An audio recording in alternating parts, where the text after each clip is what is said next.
connect the dots with insulin resistance and disease and help you understand how you can overcome it. I am going to go over insulin resistance. I'm going to go over some new information I've gotten. I'm going to go over what's causing it and how to overcome it. So hang out. If you have questions, ask. That's one of the best things for this live and for everybody else is when you ask questions. Look, some people just are too afraid to ask questions, too embarrassed, whatever, and there's no need for that. However, when you ask a question or you need clarification on something, it's likely helping other people too. And we've all been there. Like you guys, this whole journey for me did not start with me knowing everything. It wasn't for anybody. I got sick. I wasn't getting help from medical professionals. I had nutritionists, doctors, gym bros, the guys writing programs for bodybuilders and stuff that try to help me, and nobody could figure out what was going on. So here we are today because I stumbled on something right here on TikTok that changed the world for me, and that began my journey to understanding insulin resistance and why it's affecting so many people. That's why I'm here. I never have professed to be a doctor or a nutritionist or anything. I'm just a real human being like the rest of you guys who struggled and found some answers on my own and decided to start helping others who are struggling just like I was. So there we have it. That's where we're starting from.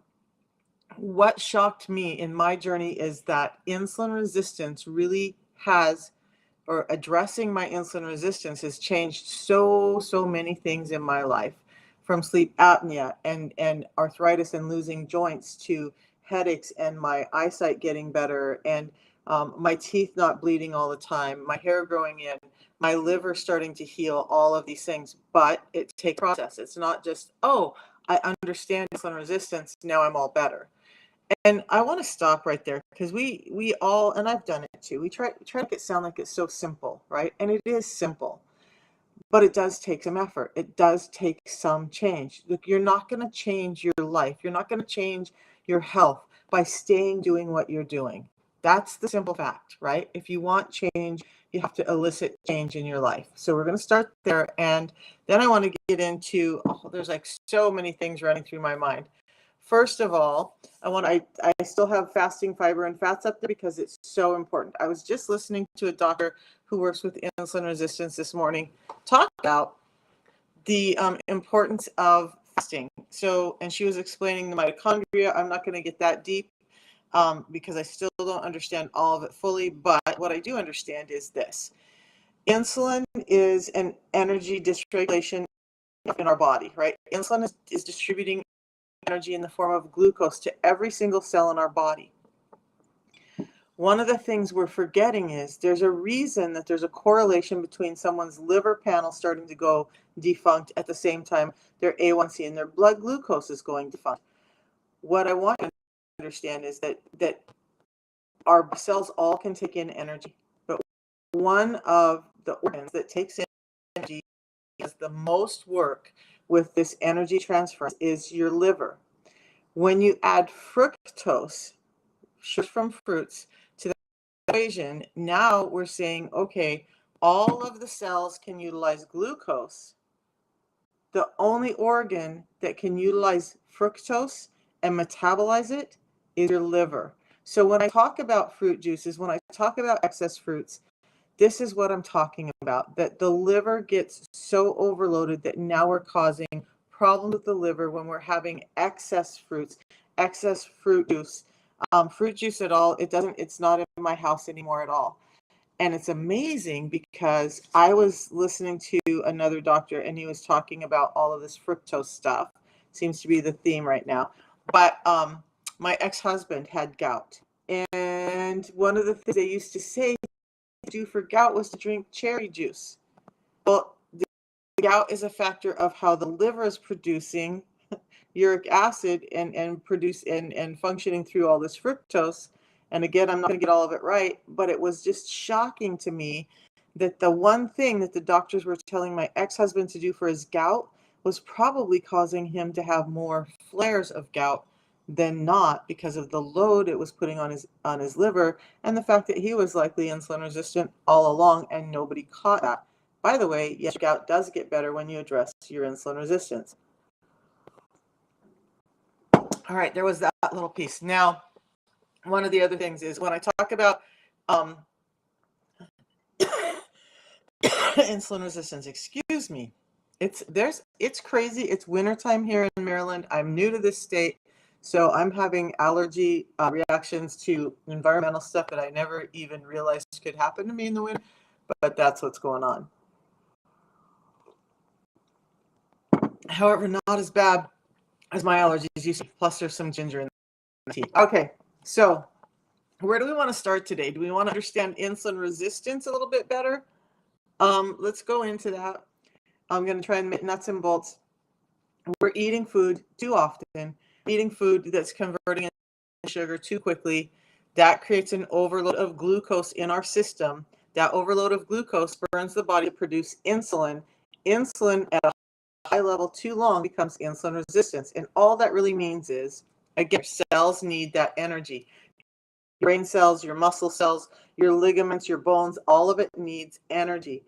But in the presence of insulin resistance, they're so fatigued from taking insulin and they just no longer accept it, even when they need it. So now you have this thing called insulin resistance because insulin, a hormone, isn't able to deliver the energy to the cells of the body. So that's where that happens. And then all of the stuff up above starts to happen or over to the side because of the inability to get energy in those cells. So we start to have widespread problems throughout our body. And isn't it interesting that all of these things, because I had most of those, you go into a doctor and you have stubborn weight, you have brain fog, you have fatigue, you have fibromyalgia, you have hypothyroid or headaches and skin tags and melasma and acanthosis, the dark skin patches. You have all of those things. And how many of you guys have gone in with this multitude of symptoms? Does the doctor ever say, oh, the one thing in common that's happening with you is insulin resistance? For me, it certainly didn't. They addressed each one thing separately and started giving me medications for each one thing separately. All of a sudden, I'm on over 10 different medications, and my life is ruled by when and how to take these medications to try and manage those symptoms of insulin resistance. 2.5 years ago, I started addressing my insulin resistance, and all of that got better. Now, when I say that, what I really was doing was I was at a point in my health that I was so sick that I just said, I have diabetes and it's getting worse. I have weight that has to come off or I can't have a critical surgery. I need to address that. I wasn't addressing all this stuff. I wanted to address my diabetes and my excess weight. That's all I cared about. As a result, all of this other stuff got better. And so that's where we are at today. Insulin resistance causes all of that. And if we understand that the core of it is just our food industry and the food that we're taking in and how quickly and how it turns into energy in our system and whether our body is able to utilize it or not is important. One of the things I'm learning now also is that I want to pass along in this whole insulin resistance story. We all talk about becoming more insulin sensitive. More and more doctors that I'm hearing talk about are saying that you really want a really low level of insulin, where in the past people thought that, like with the HOMA insulin resistance test, which you can do if you want to test your insulin, that they were saying 10 or below. Now they're bringing it down to 5 or below, and oftentimes 2 or below for that scale on your insulin, because they're saying what we really want is to be in a state where it takes as little possible insulin to do the job that we need. We don't want to have any excess insulin in our system, just the bare minimum. But the problem is we've trained our bodies to have excess insulin, and so now that's what our body knows. Another interesting thing some of the doctors were talking about is that, and I've said this on this channel before, the longer you're insulin resistant, the harder it's going to be for you to change it. So if you've been insulin resistant for 30 years, for like me 40 years, your road's going to look a little different than somebody who's just newly insulin resistant and realizing it and catching it and saying, I'm going to do something about it. It's just a hard truth, you guys. The longer you've been insulin resistant, the harder you're going to have to work at saving your health. It is what it is. Do you want me to lie to you, or do you want me to tell you the truth? Because lying to you is not going to get you healthy. You have to do some real work. Part of that is paying attention to things like fasting, fiber, and fats. So fasting allows you to start training your body to work on something besides sugar. I say it every single day, and I'm going to continue saying it. When you hear people say eat every 2 hours, run, run, run, run. Hey, Jim, how are you doing? Run when you hear people, especially these fitness people, say eat every 2 hours. It's going to help your metabolism. Run. Because what's actually going to happen is you're killing your metabolism. You're training your body to run glucose all the time, and you're not ever allowing your body to work with fat. That, thank you, Jim. He says he's reversed his diabetes listening to Misha. And Jim is an amazing soul too. You guys should follow his channel, The Healthy Pitmaster. You guys, listen, I'm lost now, Jim. I woke up with, I just have too much going on in my life. But take care of the insulin resistance, and the rest of your health is going to get taken care of. All right. So all of these things up here, but fasting is important because we need to train our bodies, our energy centers, little mitochondria, to work on fat. And they're either trained to work on sugar, or they're trained to work on fat, or somewhere in between. But we really want to get them adjusted to working on fat, because fat is actually a storage of glucose in your system. So instead of ingesting more of it, we're getting our body to utilize what we've already stored. So if you're extremely insulin resistant, you might need to do some more aggressive types of fasting. We advocate for a 16-8 fast. That's a great start. 16-8 means you're going to fast for 16 hours a day. You're going to eat during an 8-hour window. You're going to watch what you eat during that 8-hour window. Am I talking about you got to do some starvation diet and you can't ever live life again? No. But you've got to give your body a rest from that glucose that you're ingesting in your system, so that your insulin levels can come down, so your body can function normally. So fasting is a huge part of what we do. That's one of the keys to getting more insulin sensitive, is some fasting.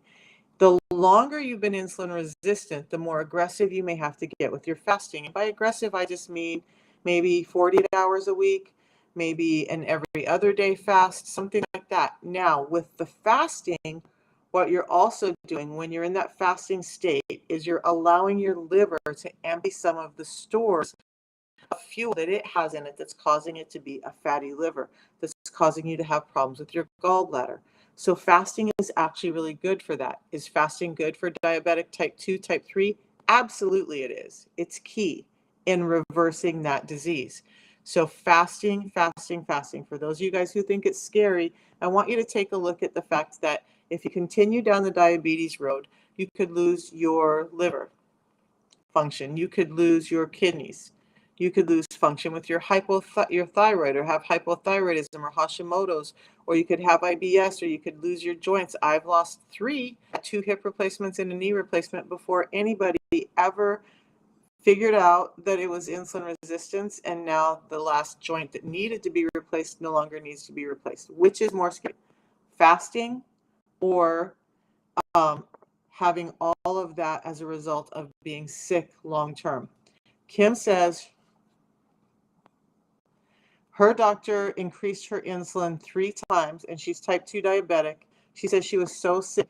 He told me to add breakfast so you could take more insulin. Oh my gosh.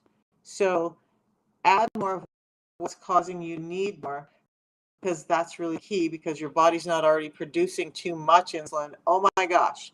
So she says she was fasting prior with great success. She's back on track on her own. You guys, thank you, Kim. So yes, I represent a protocol here, but if I can help people understand how to start getting control of this and do some of those small changes, then my whole life is worthwhile. I have a different personality, I get that, but I really do care about people and love people, and I really want everybody to get healthy. And I'm sick of this system that we're living in. Look, two of my family members worked for big pharma. I worked in medical clinics for years. I understand a bit about what's going on, not everything, but a bit. And I do know that, like Dr. Bickman, so what Kim is talking about is she was type 2 diabetic. Her doctor was prescribing her insulin, increasing her insulin because her disease was getting worse. And I recall, Kim, you said you were gaining weight as well with that increased insulin. Of course. So let's think about it this way. If you're insulin resistant because you have too much insulin coursing through your veins, is the best answer to give you more insulin? Or is the better answer, the best answer, to start controlling the blood glucose? And part of controlling the blood glucose is going to be through fasting. You've got to stop getting all that sugar in she gained 25 pounds with the insulin therapy her doctor was giving her to address her diabetes. And so when I have people come on here and say she's not a doctor, well, no, I'm not a doctor. My doctor said I should be a doctor. But I do know that not every doctor is equal, like not every attorney is equal, like not every plumber is equal, not, everybody is different. Find the doctors that know what they're talking about in regards to metabolism and work with them, because not every doctor does. More and more doctors are starting to talk about the fact that they're never taught about insulin in med school, and they only get like one nutrition class in med school. So somebody who doesn't understand nutrition and who the only book that they read about nutrition was produced by the food industry, are they the people that you want to trust with how to eat and what to eat? Not me. And Dr. Bickman, what I was getting, if you guys don't know who Dr. Bickman is, he's my favorite metabolic scientist. He wrote this book, Why We Get Sick. And it all addresses your metabolism. He is one of the leading experts on metabolism out there. And what he tells doctors, and you can find YouTube videos of him saying this very thing in conferences with physicians after he talks to them about metabolism and insulin regulation. And then he'll tell them what you're doing when you're giving patients insulin for diabetes type 2. You're making them sicker quicker, you're making them fatter quicker, and you're killing them quicker. And when he presents all science to these doctors and they understand what he's saying, some of them have come up to him in tears because that's what they were trained to do. And that's what they knew to do. So they were like, oh, diabetes, insulin. Oh, diabetes, they're going to eat smaller meals. They're going to eat more often. They're going to have fruit and their blood sugar drop. They're going to do all these things. And it's all absolutely the wrong thing to do for diabetes. And now we're starting to understand that because of work by guys like Dr. Bickman, Dr. Hyman, Dr. Luss, Dr. Fung. So they are all breaking the code on diabetes and letting us know what the real deal is, why we're really sick. We don't need to be on different medications. We don't need to eat every 2 hours. We don't need that much. Look, if you're a farm boy and you're working day till night, and many of them still only eat 2 meals a day. We don't need that much energy ingestion. It's up here. We want it because it tastes good. Why does it taste good? Because the food industry has made our food so delectable that we can't resist it. And now we're ingesting too much and we're getting sick. It's a hard truth. Stop eating so much. That's the hard truth. And that applies to me too, right? Okay, so fasting is key. I'm moving. I'm in the middle of something. I'm going to keep talking about this because I am partnering with a doctor who does a protocol of fasting and is really impacting people who have more stubborn types of insulin resistance. So I'm going to be partnering. I'm going to be doing some lives once a week to help you guys understand if you're getting your numbers under control and you're getting all this done, but you still have some resistant type of insulin resistance because you've been insulin resistant for so long. That's a lot of resistance, right? We're going to go over how you can address that and some real ways to start to get your health back. Because also remember, size does not tell you the truth about your insulin resistance. You can be very thin and be much more insulin resistant than me. So some ways to get the insulin resistance under control. And by the way, fasting for me is not all weight loss. Fasting is about getting my insulin, cleaning out my liver, allowing the factors to happen in my 60-year-old body that I want to happen so that it can heal up. Fasting is about your health. It's not, don't approach it as about just weight loss. because we're not trying to do this calorie restriction thing. We're trying to affect the cells of the so that they function differently day to day. And oftentimes, that takes some extended fasting. Now, let's get into fiber a little bit, shall we? Because it's one of my favorite things that I have not been talking about enough lately. I've been about the difference between soluble and insoluble fiber, and I'll go back over some of those things and why fiber is so key. Thank you, memes, to this whole insulin resistance piece in a minute. But one of the things I want you to understand with fiber, fats, and your fasting and your liver and all of that is I often talk about fiber as glucose regulation, slowing down the delivery of glucose in your system. And fiber is great for that. That's why I supplement with fiber every time I eat, before I eat, because it's helping that blood glucose regulation, helping keep my insulin levels down. But those fibers actually can create this action in your gut that produces short chain fatty acids. Those short chain fatty acids can elicit more fat burning response in your body. So fiber can elicit more utilization of fats in itself, all by itself. Can elicit this response in your body that's sending out these short chain fatty acids, which use your body start utilizing fat for fuel. You're satiated. You're not wanting to eat as much. You're getting to those stores of fats that you need to get rid of, and you're changing your health system. Something else about fats is it's not about how much, and this is from Dr. Bickman over on Twitter. He was talking about fats and insulin resistance. And there's a reason why we see some people, there's a couple of reasons why we see some people obese and very low A1C, and some people who are mildly obese and their A1C is through the roof. Because it's not all about the amount of fat that you have stored, it's the amount of fat in each cell.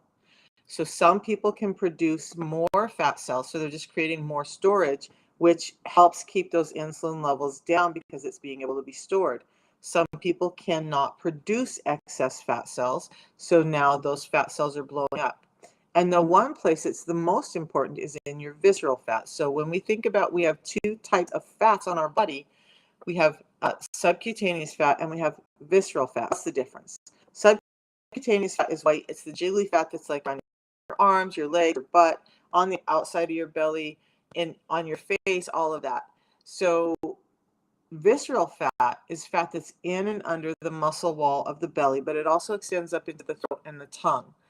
In that area, you have less room for that fat to expand and grow. So visceral fat does not replicate or become hyperplastic like the subcutaneous fat can.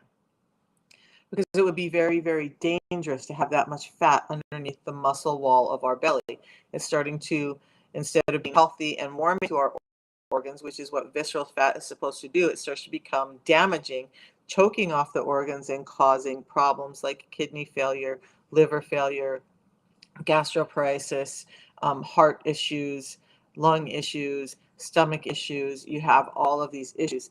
Your visceral fat does not multiply. It just either grows or depletes. When fat cells are starting to be full, the next place that your sugar or your energy is going to is back out into the system for somebody else to deal with, and that's generally your liver. And then when that starts to happen, your liver is fatty, you're having a failed liver, and your A1C is already high, and your blood glucose high because the liver can't do all of that. So fiber is not only about keeping your blood sugars down, fiber is about helping you metabolize fats and mobilize fats in your body through this action in the gut that happens when the probiotic or the microbiome starts eating that fiber. It elicits a response that helps you burn fat, utilize fat, release that stored fat, get rid of that fat. So understand it's not just about glucose regulation. Fiber can help you with that. Does that help anybody? So the other thing is it's not just any type of fiber. You guys understand that all fibers are different. So they're basically, even fibers are broken down into this dualistic thing. So they're either unsoluble or they're soluble. So insoluble fibers are long, stringy fibers. They don't take up water in the system. They neither one, even though they have carbohydrates because they're made up of glucose chains, um, they do not increase the it increases calories, but it's not increasing the negative carbohydrates in your system. So, source of fiber. Almonds are an okay source of fiber. You guys, though, can we talk about almond milk and oat milk? Don't do it. Don't do it. They're both bad for you. Almond milk, you get a high amount of actually a different kind of glucose and some other toxic things that are happening. And again, I'm not the expert on it. I just heard Dr. Bickman and a doctor talking about it. And I've heard for a long time not to do oat milk or almond milk. One of the interesting things was with oat milk, they're basically taking about a quarter cup of oats and soaking it in water and blending it up and calling it oat milk. And how much money are you spending on that? It's high in glucose. Is it really a better alternative to dairy? Because it's spiking your sugar up way worse than milk does. So stop see, this is how the food industry lies to us. Everybody says, oh, I have this uh, um, oh, come on, lactose intolerance. And so they start creating these products to sell to you that are a better alternative, and yet they're so much cheaper for them to produce, and they're charging you more because you want that alternative. So now they've just sold you on a product that's really not healthy for you, and it's just not good. Now, almonds, I was hearing one of the doctors talk about, because I've always done almonds if I'm going to do a nut source, which I don't eat a lot of nuts. Um, Almonds are the highest in protein and lowest in carbohydrates of the nuts. So, and they do some fiber in them, but I think there are better sources of protein and fiber that, and I would need to go back and listen to those doctors talking about almonds and why to not have excess amounts of almonds, because there's some negative things that can happen with that. Plus the fact that the almond farms are, it takes a lot of bees, and we're utilizing a lot of our bee power to produce almonds that are not as healthy for you as you guys have been told. I don't have all the answers why. I'll have to go back and listen to that podcast and bring back some intelligible information. I just remember that they're not the best source, and they laid out why. Okay, so fiber, you guys, with fiber, we have the insoluble and the soluble, right? So the insoluble is long and stringy, like and now the best sources that I can think of is going to be celery. It's not the best source. It's just the source that I can think of. Because when you choose celery, you have those long, stringy things. That's fiber. It doesn't want to be broken down. You guys, fiber is crunchy, and it's chewy, and it's a little bit bitter in any food that's in. So when we take a look at our fruits now that used to be a little bit sweet, a lot denser and crunchier and a little bit more bitter, and now they're just these big, huge pieces of fruit that are just juicy and delectable. They've stripped fiber out as they modified those fruits, and that's how they got them so big. They're not supposed to be as big. If you go to the organic section, you'll see that the fruits and vegetables are a bit smaller. But even in the organic section, they've been modified. Organic just 20% have been grown without 20% less pesticides, with 20% less of whatever. It's not a standardized thing. It's just a 20% or 25% less of to be able to be produced in the organic section. So be careful of that too. Some things that may be better there, but again, it's a ploy to take your money. So unless you're growing your own food from heirloom seeds and heirloom and see what foods should really be like, they're going to be much smaller, much denser, and much more bitter than the things you're buying in the grocery store. Not everybody can do that. We're not in a world. Plain oatmeal, that question, thank you, Cheryl. So plain oatmeal, if you guys, let's deal with that. Are you guys being told that oatmeal is what you should eat in the morning for your heart health? Is that where that question is coming from? Put a number 1 in the chat if that's what you're being told, and that's what how you've been living is. Oatmeal is a great breakfast because it's good for your heart health. and it's that one thing you want to have in the morning. Oatmeal does have some fiber in it, but here's the thing. Oatmeal converts very highly into glucose as well. Okay, so when you start your day with something that is a carbohydrate, and oatmeal is a carbohydrate, you're spiking your insulin and you're already setting your body up to have high levels of insulin for the day. I don't have a problem with oatmeal. I have a problem with oatmeal for breakfast. And then look, when most people eat oatmeal, they're putting brown sugar on it. They're putting some kind of sweetener in it. They're not just having this bowl of lumpy, glumpy oatmeal for breakfast. So now you're really pumping up the glucose in your system. You haven't fasted long enough to get into a fat burning stage. The first thing you do is add oatmeal. So let's take another step back. If we understand that 95% of insulin, or 95% of hypertension is caused by insulin resistance, and 80% of not high blood pressure, cardiovascular diseases are caused by that high blood pressure long. And then we go back and say oatmeal is causing excess amounts of glucose, which is causing insulin resistance, which is causing high blood pressure, which is then causing 80% of cardiovascular diseases. Is it heart healthy? Is it heart healthy? And I'm not, this is not a judgment. We've been told what we're told. So I'm just trying to help you understand some side of things, because I didn't know all of this stuff until I started looking. So oatmeal is probably not the best breakfast. And in fact, Dr. Bickman and those guys will tell you that it is not the best breakfast. Don't do it. It's not as heart healthy as they tell you. You know what is heart healthy for your breakfast? Having high amounts of protein and fats. Oh my God, I'm having cholesterol issues, and she just told me to eat fats.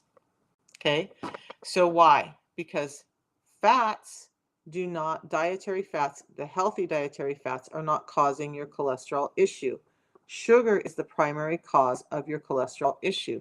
So if you really want to control your cholesterol in your system, then you've got to start controlling the sugar you eat. And by sugar, I'm not just talking about breads and pastas and potatoes. I'm talking about any source of sugar.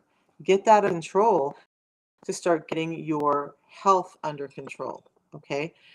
And yes, fruits and vegetables can be high sources of carbohydrates as well. So be aware of it. I probably this year am going to break down and invest in a continuous glucose monitor, because I really want to start to understand what foods are eliciting a glucose response in me. And it could be different for each person. So it's an expense, right? But if you really want to get control of things, you got to start understanding how your body metabolizes food. Okay, so if fats aren't causing the cholesterol, which brings me to the next thing. You have gastroparesis.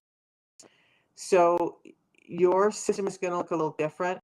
Fiber is still going to be key. Getting the sugar down is going to be the biggest key for you, Lisa. Just the hard line truth. If you want to get rid of gastroparesis, you've got to get rid of simple carbohydrates out of your food. So why do I say that? When we look at insulin resistance, part of the problem that it's causing is not just excess fat storage. It's about all this dysfunction that's going on in your body. One of the things that insulin resistance can cause is some nerve damage, some nerve response problems. When that happens in your gut, now you have a gut that's basically paralyzed. It's unable to squeeze and contract like it's supposed to. So now food is not moving through your intestines like it's supposed to.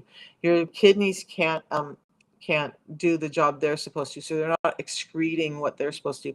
The liver and the gallbladder, especially the gallbladder, is not contracting and releasing that bile to help you digest food when it's supposed to, because insulin resistance has shut that down. Your gut isn't, your stomach isn't contracting like it's supposed to. So maybe you have an acidic gut as well. It's just not pushing all that through the acid to help digest your food. It's not pushing, it's pooling up in your gut. Now you have acid reflux. So all of that links together, and all links back to having excess sugars in your system that are unregulated. Get the sugars out of your system. For you, I would probably say with I'm not a doctor. Okay, so I'm talking as if it was me. This is what I would be doing. I would be getting my carbohydrates to, and this is going to be harsh, but I would be getting my carbohydrates to below 40, if not below 20 a day for a while. Make sure you're getting plenty of water, because water is going to help stuff move through. Stop eating the simple carbohydrates that you think are going to just go through your system easier, because they're actually causing the problem. You might have to eat softer, more digestible forms of protein. Eggs are always great. So you might need to do something like that to help, and eventually the gastroparesis can get better. That nerve function can come back, but you've got to get that sugar under control that's causing that nerve function problem through the insulin resistance. I hope that makes sense. So basically, you're going to want to do some fasting, which you probably want to do anyway because it's painful and scary to eat in the first place. Get the sugars out of your system. Focus on some healthy fats like avocado. So avocado and eggs might be your friend right now. Avocado is high in fats, but it's also high in fiber, and it's not spiking the insulin. And then the eggs are giving you a good source of protein and helping you with that. And they're easier digested than red meats. Eventually, you're going to start wanting to put red meats in, if that looks like ground red meats. But red meats are really good for diabetes and this whole problem. You're probably not at the point you can put that in your system right now. So that fasting, and then yes, it's going to seem counterintuitive, right? Because you think of fiber as blocking up your system. I'm going to say be careful at first. I would suggest a good source of fiber though, and starting slowly increase the fiber as your system can deal with it. So you guys, right at this point, I'm going to talk about the protocol that I use is actually a tea in the morning and a pre-meal drink that consists of 7 different soluble and insoluble fibers before I eat every time. And Lisa, you're so welcome. You're so welcome. I hope it helps. Let me know if it does help to replace avocado. You're allergic to avocado, Alicia. Oof. So you might be more reliant on like coconut or olive then. Can you do olives? Be careful with overdoing any of the fats though. I mean, I want you to have good, healthy amounts of them. So do olives instead of avocado. I love avocado when I can. Like yesterday, I took a picture. I'm moving. So I'm like, oh my gosh, I'm hungry. You guys, and I have good days and bad days too. I've had a couple of weeks of stress and where I'm relying on sugars more, but I have to get myself in order too. Anyway, back to this, you guys. So I drink a tea in the morning. It's what I'm drinking now. That helps with my satiety, helps shut down my hunger. It helps give me energy and mental clarity. But it's also helping me with some fat burning, fat mobilization, getting that fat in my system before I eat, because I want to regulate the blood glucose, stimulate all of that action in my gut that's helping me metabolize the fats and slow down that insulin spike. I do some fibers. Lisa, if you do the system, what I would start with is less than a half a packet of this at each meal. I would probably open this up and divide it into 4 and do that amount before each time you eat, and slow down your eating to twice a day. Really get aggressive with your sugars. And as you can tolerate, work up to 1 packet of this a day. A day, and then eventually before each meal, so that hopefully your gastroparesis is starting to relieve and you're not having problems with it. But understand it could be a process for you, so be gentle and take time to yourself. It's no joke. That disorder is no joke, and I know if you probably landed in the hospital with blockages, and it just gets scary, right? You're going to have to be diligent with your sugars and how digestible your food is. So the fiber is going to actually help rebuild your gut microbiome and hopefully help you with some of those motility problems that you're already having, which is causing the gastroparesis. So that's what I would do. And then I'm going to come back, Alicia. So fats in, yeah. Fats fats are interesting, right? So in all this fiber fasting and fats, I do want to say the disclaimer: too much of any of them is just as bad as too much of sugar. Okay. The problem is we're not getting enough of them in now. So we want to turn that around and start getting enough of it in the system. So we want to make sure we're upping our level of fats. And I'm not talking about the seed oils. I do have a video that's like 90% ready to go up about seed oils, and how damaging they are based on information from Dr. Bickman and some information. I'll have another one again about those hexane solvents that they use in processing those seed oils. But I had an emergency yesterday. My grandson, who I think were attached at the sole, not attached at the hip, were attached at the sole, and he had a rough day yesterday where he just missed his nana, and he called me crying. And so, I ran up to see him and spend some time with him because he's the love of my life. So, Costa Richardson, we're going to take that off. Okay, so you basically thought it was a scam. Oh, thank you, Christopher.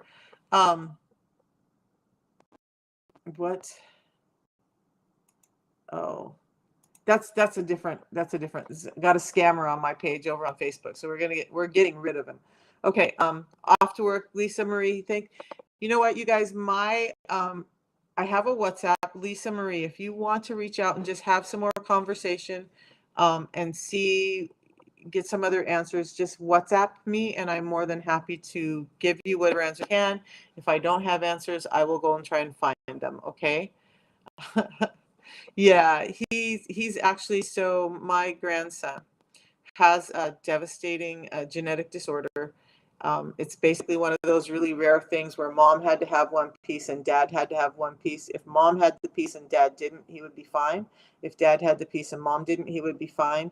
But they both had the opposite pieces, and so he came down with this genetic disorder. He's actually going to be skipping school today to go to one of many doctor's visits that he has to go to throughout the year. So I'll be going up to see him Wednesday nights, or our family nights, where we go have dinner with my kids and him.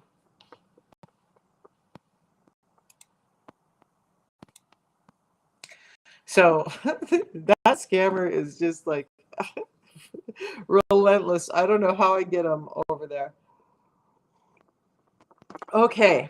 So yeah, he's such a beautiful little soul, and I'm so blessed, and I don't talk about this enough. Yes, I do this as a business. Yes, I'm representing the system. Yes, I'm changing lives. But you know what? Some of the lives that are actually getting changed too are like his little life. The fact that he has a grandma that has the flexibility to just pick up and run him when he needs me, because his life is hard. So it's important for me to be there when he needs me. That's amazing to me. And I'm working really hard to build a team in Australia right now, because Australia has as bad a problem as the US. And it's a challenge right now, but we're getting a team built over there. So if you know anybody in Australia, let them know. We're doing this there now, and getting it taking off in Australia to help people there. And we're actually in over 34 countries worldwide. So back to fasting, fiber, and fats. Statin drugs. This came out this morning from Dr. Ben Dickman. I want to put this up. You guys, statin drugs are actually causing heart problems. I'm trying to get this pulled up here. Okay. I want to show you. Because if you had a natural system, which this one is replacing statin drugs, would you want to do that? This is what's happening with statin drugs. When we look at mortality rates, statin drugs are increasing that risk. Myocardial infarction, statin drugs are greatly increasing that risk. And stroke. Look at the difference. That's the risk, the increase in strokes with statin drugs that are aimed at reducing your cholesterol. So what I really want you to understand is what I said earlier. Your cholesterol problems are not a problem. They are a glucose regulation problem. Cholesterol is, by and large, a glucose regulation problem, not a fat problem. Okay, so when we look at that, I want you to understand that anytime you're doing a medication, not anytime, most times you're doing a medication, it's likely causing more damage in your system than good, because they're addressing symptoms and not causes. So we're going to switch a little bit here. So there's always a better alternative, or almost always a better alternative to those drugs. Okay, I think I'm just comments over there taken care of. We'll talk about statin drugs. They're increasing your risk of heart disease. They're increasing your risk of stroke. Is that something you want to be putting in your body to regulate your glucose, which is causing that cholesterol?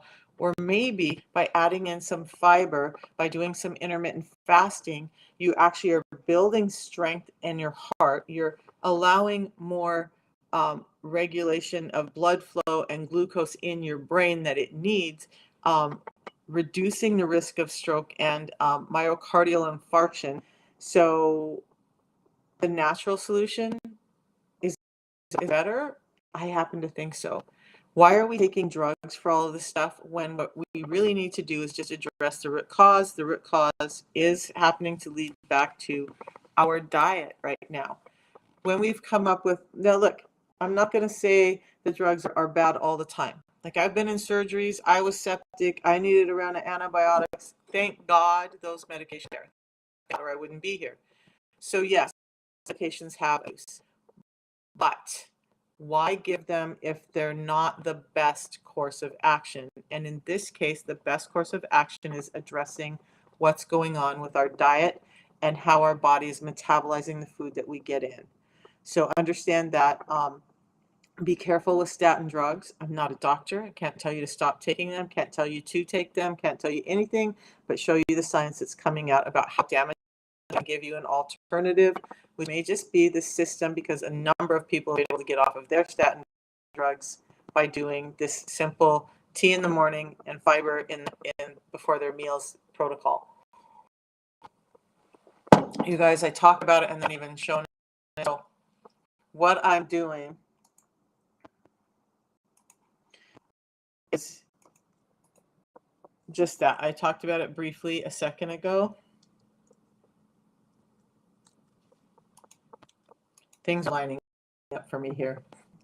But it's a real simple protocol. Tea in the morning, fiber in the afternoon. I think I will go over this morning real quick, why it's working, because I think it's important for you to understand why I'm saying this solution for you.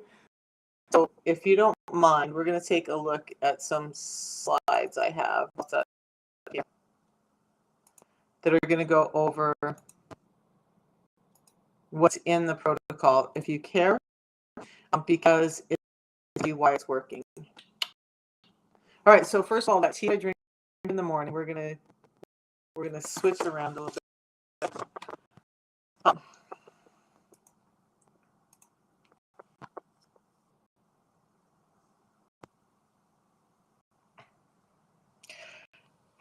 Okay, the tea I drink in the morning is called Unimate. You guys, you can get it through my link.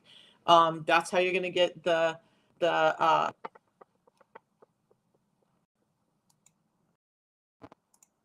that's how you get the coaching and the guarantees. I'm so distracted. I have been hit. I think it's the same guy using different names who's hitting my live stream with Bitcoin, some whatever. Anyway, so the Unimate, it's going to help you feel great all day. You can have it at a time. It doesn't crashes. It's addictive. I'm going to talk about a little bit why the caffeine in this acts differently than caffeine in coffee and all of that. But it helps suppress your hunger and cravings by using stored fat for fuel, which means that it's acting like a GLP-1 in your body. It's giving a natural process that your body is increasing that. What GLP-1 does is it creates some satiety. So it's helping your gut feel a little bit distended so that it feels full, so you're not as likely to eat. Plus, it has some actions in your brain that are telling you you don't need more energy. So it's shutting down the hunger in your brain as well. So dual action, shutting down your hunger. The tea, that tea I've been drinking all morning. By the way, I have a video by Dr. Huberman, and he talks about yerba mate in specific, which this tea is. This is highly concentrated, extracted form of that that's also purified. So now it's got 175 times the components of the bagged yerba mate teas. So it has a very heightened action of this GLP-1, so fat mobilization and satiety, while giving your body nutrients it needs. So that's that. I just dropped the link in. You guys can get it on my page. It's part of the great system. And so I'll put the link back in. You guys, if you go to Amazon, eBay, Walmart, I'm going to tell you, those products are not from distributors. It's not bad products bought there. As we found pirated product, whatnot, so you're not getting guarantee, you're not getting coaching, you're not getting any of that. You want to use a link from an authorized distributor like myself that will take you directly to the company website to purchase. Okay, so that's where you're going to find the tea. It's already over here on Facebook. Now, this tea gives you all of that in a more natural form, right? Can I get myself under control? But it also is going to do, it has these 3 adaptogens in it, and they attach to the molecule of caffeine, changing how that acts in your body. So what happens with chlorogenic acids is they have neuroprotective gene expression and antioxidant effect, and it promotes feelings of well-being, so your mood is better overall. It supports the blood pressure instead of creating a rise in blood pressure or a fall in blood pressure, supporting healthy blood pressure and glucose levels, and it promotes weight loss because it's giving you the satiety factor and the fat burning factor. Okay, so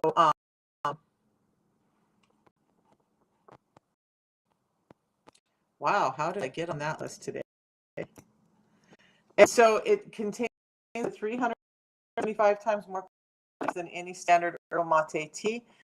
The third adaptogen is attaching to the molecule of caffeine or the second is theobromine, and it helps boost your mood. It's found in high quality chocolate. There's 3 times the amount of that theobromine in this as in the highest quality dark chocolate, but it also supports healthy blood pressure and cholesterol levels, promotes a feeling of calmness. So now you're happy and your mood is elevated, but you're not that hyperactive, I'm going to run into the wall and fall down kind of energy. It has a calmness, so it reduces mental fatigue and focus.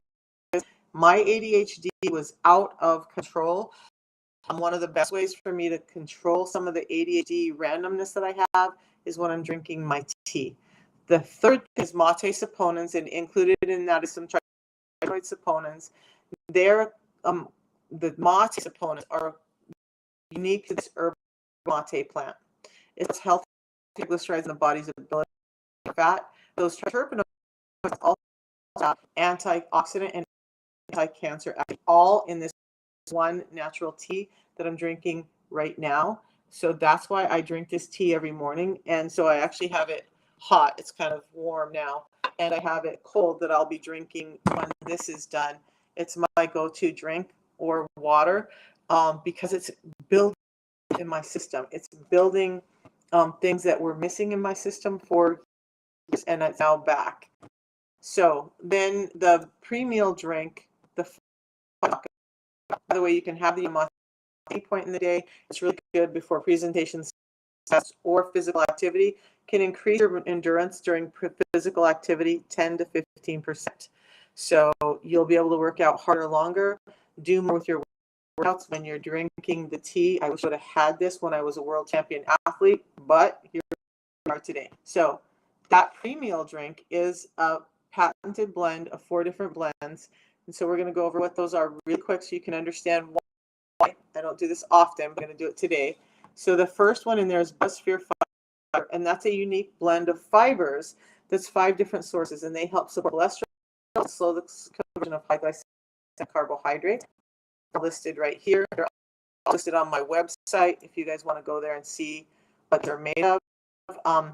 And then we have the 7X technology, which is plant-derived polysaccharides or viscous fibers. They're soluble. They form a thick matrix when mixed with water, and that's the part that's plugging that mesh that the soluble fibers are creating in your system. That's what helps contain all of this stuff. So that gel-like substance helps slow the emptying of your stomach, helps you feel full longer, slowing down how quickly those blood sugars are delivering into your system. And that's the goal of this. And so it's not just one type of fiber. It takes a matrix of fibers to do this job and do it correctly. So then they've added a cardio matrix to make it even more heart healthy, helping control cholesterol. And then they said, look, there are vitamins and minerals that can help with metabolism. We're going to add all of those in the purple, all of those vitamins and minerals to this process. Now we have a complete metabolic system that's helping you with glucose regulation and whatnot. That's why I choose this. That's why I'm not just going through whatever fiber I find on the shelf in whatever market, because they're not doing that same job.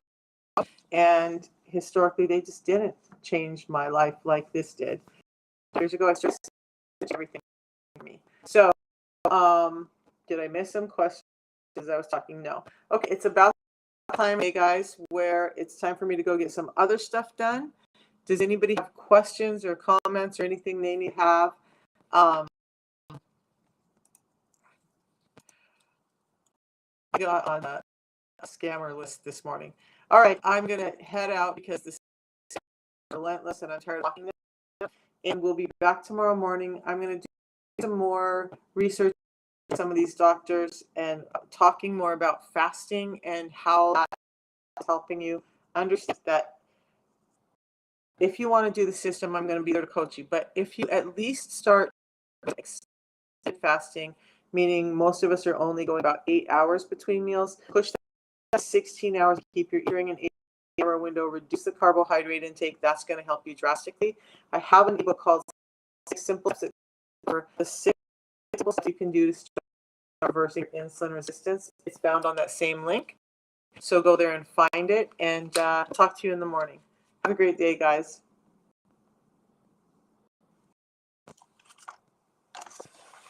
All right, you guys over here on Facebook and YouTube, any questions over here? And I am so sorry for all of this scamming stuff. Francis, it's good to see you this morning.